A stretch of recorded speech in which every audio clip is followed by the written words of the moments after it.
Welcome back to the Tracie Trendy Show, my lovelies. It's another day. It's another dollar.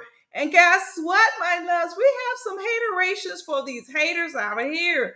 Yeah, we do. Yeah, we do. Yeah, we do. Okay, first on the docket is Julius and Alexis. All right, now, loves, Julius has been working overtime. You know, he doesn't have a job, a real job, but he works women. Now, this is 2 days out of prison and he has two women in tears.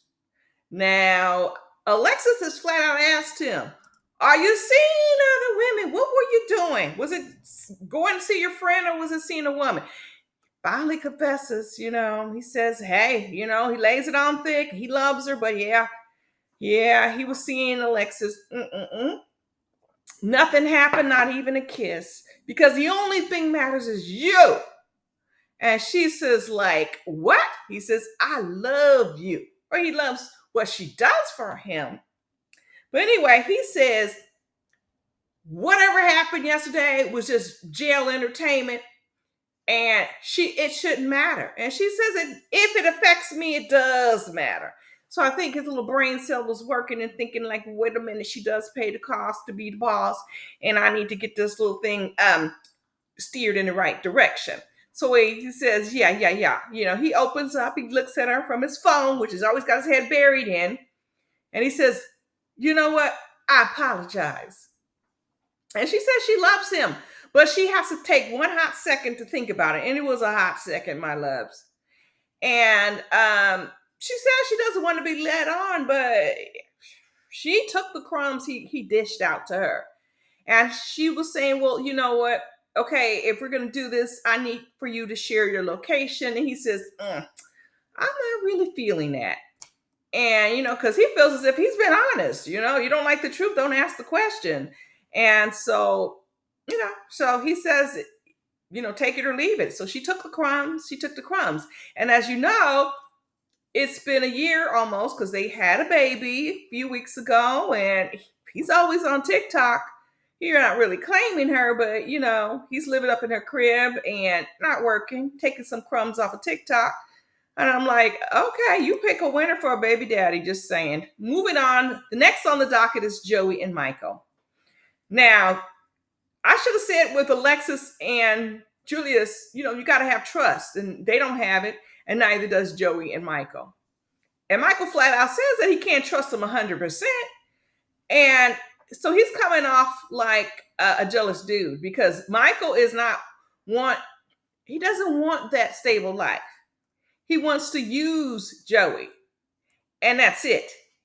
And he doesn't want to be always watched by Joey because he feels as if a relapse is going to happen. It's not the end of the world. It ain't the first time, and hopefully it won't be the last time. Well, you can keep playing that game until it really is the last time. But he feels as if it's not the end of the world.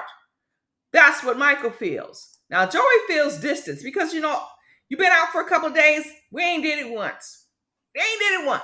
Got this hotel room and everything. And Joey's like, I get dad vibes. All right? And I can't get it up for that. So he goes off to his friends and kind of keeps pushing Joey to the side. And he's moving fast and got those crackish ways. And Michael can sniff that, something is up. I mean, Joey can sniff that something is up. And Michael said, you know what? I ain't never did sober. And I ain't trying to get sober just yet. And Joey feels as if like, you know what? He may be right. But if he could just say clean, I will be shocked. I'll be shocked. I'm like, for a month be clean? How about he can't be clean for 1 minute? Because as soon as he was trying to get out, we was trying to get a hit. So anyway, they're supposed to go to visit Joey's brother. And Michael's running late. And he comes flying up to the hotel, greeting Joey. And he says, I failed the test. Basically, he tested dirty. He's a junkie. So I don't know why Joey is surprised that Michael failed the test. Now, moving on to Kiana and Deandri. Now, they just had this little family cookout, and Kiana's still hot on the collar over this baby mama. But she said it's not really the baby mama, it's really how Deandri was rubbing up on her, what she considers rubbing up on her, because, that little light touch, huh, not too long ago, resulted in 2 kids by this woman. And this woman also only brought 1 kid. And, he wants to see all his kids. So we will see. And I say 2 because he claims 1 of the baby mama's children. So every time he hangs out with this chick, he will have 3 biologicals if this chick has anything to say about it. So, Deandri is in a sticky situation. He talks to his dad. Dad says, look, pick Kiana. She's the real one. She stuck by you thick and thin. He gives Big Mama's ring to Deandri. He says, make it happen. And Deandri is like, I don't know if I'm ready. I don't know if I'm ready for marriage. And I'm like, you have 6 kids. Uno, dos, tres, cuatro, cinco, seis bambinos. Do something about that. I don't think a marriage would do something about it, but he needs to choose and stay, wrap it up or get a vasectomy. So anyway, he does feel that Kiana is the one, she's the doormat for him. So they roll over to Kiana's crib and, she's a little grouchy, but, they get into bed all with their dirty clothes on. And I'm like, 2 hours later, he gonna creep out on the porch to call his baby mama because he feels that's the only way he can see his other child that she held back. And I'm like, baby mama got some plans. She got some plans. And she knows, okay, you come see the baby sleep. Why don't you come spend some time with me? That's what that's going to be. That's what that's going to be. Because she outright said she still has feeling. And he said he still has feeling for her. So what's going to happen? All right. She knows what she doing. He calling her at the wee hours of night. And she picking up the phone. All right. Moving on to Will and Courtney. They're next on the docket. It's wedding day. I mean, good Lord. They had a couple hours of some screwing, and now they're going to get married. And Courtney's mom, and I agree, they're moving too fast. But in order for Courtney to stay with Will, she's going to have to be married to him. So she's like, I don't want to stay in the halfway house. No one really does. So, yeah, I'll marry you. And I don't like this wedding dress, but it's not my dream wedding, but in all this, but I'm still going to marry you. Courtney's mom was like, shoot, the last time we went shopping, it was for your homecoming.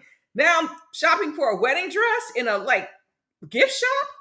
So anyway, we don't know if Courtney's going to say I do. Will was quick to say I do for sure, because he's the one who popped out that $10,000 to buy that ring. Whew, child. Now, Brooke and JK. Brooke is annoying as fuck, okay? I'm saying this woman is going to wear this man out. She wear any man out. And she's trying to keep this bum so he can be around for her kids and for herself. I'm like, in the meantime, she's got to keep tabs on him. And she can't balance a relationship for being a parent to worried about what a con's trying to do. He's a con. He's going to con you. And you trying to move those kids into his mama's living room? I'm like, that. People are living on top of each other already. Just so you can keep tabs on this man. You do not have trust. So why are you worried about this man you can't even trust? Yet you want to be with him. So anyway, she was mad that she about his social media, about this girl named Alex and blah, blah, blah. She tells her mother not to bring the boys over, which I think is a good thing. But mom's like, look, I ain't the baby daddy. I've been watching these kids. They ain't going to be upset if I don't bring them to see this dream daddy that you propose that's going to be their daddy. So everything is hunky-dory when the kids see JK. But I'm like, why was Brooke looking in the junkyard to find a pappy for those boys? Why? Okay, she could have been around town looking, going to church to find somebody, but she's literally searched in society's outcasts for a child's father. All right, and but she doesn't trust him. Still, she does not trust this man. So she decides that she's going to put a tracker on his phone to keep tabs on him. And even though this man has no job, the mama gives him money for the date. And at one point, when Brooke says this is the last day she's leaving out the house, the mama's like, hallelujah, hallelujah, hallelujah. And, because mom, she's just over it. She's over the hysteria, the paranoid. The stepdad already told her he gonna be playing. He gonna be playing. She's just the first chick out of the prison. And he's not gonna be faithful. But that's in one ear out the other. So they tired. They told her the game. And she's still trying to have this man walk the straight and narrow. It ain't gonna happen. It's not. So anyway, JK says, you know what, if we do break up, I'm still gonna be the pappy. I'm still gonna be the pappy. And she's all in tears. And I'm like, I'm thinking she heard that line before. I mean, come on now. Moving on to Brooklyn and Brian. Now, Brooklyn wants Brian to meet her brother Jeezer. All right, not Jesus, Jeezers. Okay, and automatically Jeezer wants to know what's up. He want to know, does this man have a job lined up, or he rolling up in his sister's house, sleeping and eating and pooping and just being a sponge? And he's like, wait. He caught an attitude, and I understand the brother. He's like, look, you out just a short amount of time, but do you have a plan? But evidently, he's sitting up in that house. He's not cleaning because in that house, dust is so thick. Ain't nobody in that house cleaning. And anyway, it's just Jeezer thinks he touched a nerve because Brian got hot when he talked about a job. And I'm like, yeah, that might be an issue because Jeezer, I think Brian thought he was just gonna sit and sponge. Ain't nobody talked about a job. And then she wants him to meet her dad. He's like, I ain't know me, nothing. Yeah. He mumbles. I can't make out half of what he says. But anyway, he says, hey, I want to see her pappy. And she says, if you want to be a part of my life, you have to make a good impression on my dad. So they talk, and Brian mumbles, and dad's like, I don't think you're going to be faithful. You ain't went past this mailbox. You got the little bracelet on the ankle bracelet. Okay? Once that off, there's a different world. You'll be out of this funky, dusty house and meet other dusties. Okay? So, I don't know, but best of luck, because I know you guys aren't going to listen to what I have to say. And so that is pretty much it. It's kind of like this episode was kind of like, like a little feeder, like put little seedlings down to grow. And we're going to see something come from this. Something. So in the meantime, in between time, my loves, what do you guys think? All right. Now, I don't know if Brian and Brooklyn are still together. Now, remember Brooklyn has this this trust fund. She got some money. She need to clean up around there, but hire a housekeeper to clean up. Deep clean first, and then someone to maintain it. Because obviously she's not a housekeeper. I'm like, she got a little job doing a little cheerleading coach, but you need to be spending some time cleaning up in there. So I don't know. I highly doubt that they're going to be together for long. Hopefully she wakes up, because this man is just here to use, and because he has never uttered a word about a job. And that is just my take. What do you guys think? Drop a line below. Subscribe if you have not subscribed. It's free. It ain't going to hurt you. It ain't going to charge you. I'm not even going to charge you a tariff. Just drop a line down below. At the end of this video, it doesn't stop here. We still talk. Okay, my loves? In the meantime, in between time, I'm going to catch you all out on the flip side.